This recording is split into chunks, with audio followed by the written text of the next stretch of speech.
La prière n'est pas seulement une liste de demandes, mais un dialogue avec notre Père. Lorsque nous cherchons d'abord la gloire de Dieu, il se charge de nos besoins. Comme Anne, choisissons de mettre son intérêt au centre, et nous verrons sa main agir puissamment dans nos vies. Lisons Luc chapitre 11 versets 1 à 13. Jésus priait un jour en un certain lieu. Lorsqu'il eut achevé, un de ses disciples lui dit, « Seigneur, enseigne-nous à prier comme Jean l'a enseigné à ses disciples. » Il leur dit, « Quand vous priez, dites, « Père, que ton nom soit sanctifié, que ton règne vienne. Donne-nous chaque jour notre pain quotidien. Pardonne-nous nos péchés, car nous aussi nous pardonnons à quiconque nous offense.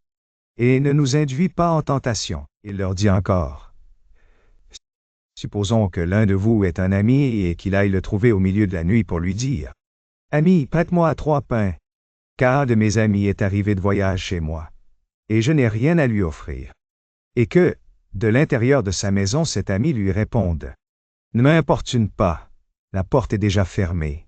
Mes enfants et moi sommes au lit, je ne puis me lever pour te donner des pains. » Je vous le dis, même s'il ne se lève pas pour lui donner par amitié, il se lèvera à cause de son importunité et lui donnera tout ce dont il a besoin. Et moi je vous dis, demandez, et l'on vous donnera, cherchez et vous trouverez, frappez, et l'on vous ouvrira. Car quiconque demande reçoit, celui qui cherche trouve, et l'on ouvre à celui qui frappe. Quel est parmi vous le père qui donnera une pierre à son fils, s'il lui demande du pain? Ou, s'il demande un poisson, lui donnera-t-il un serpent au lieu d'un poisson?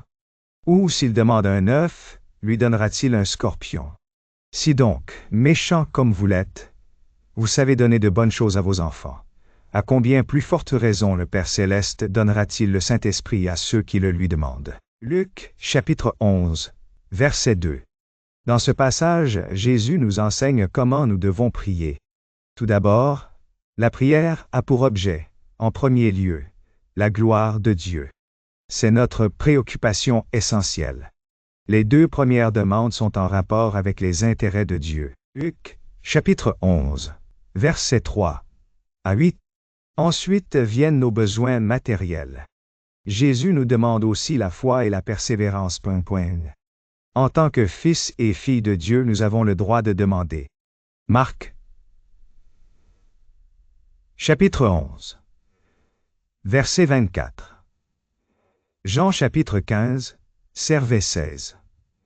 Jean chapitre 16, verset.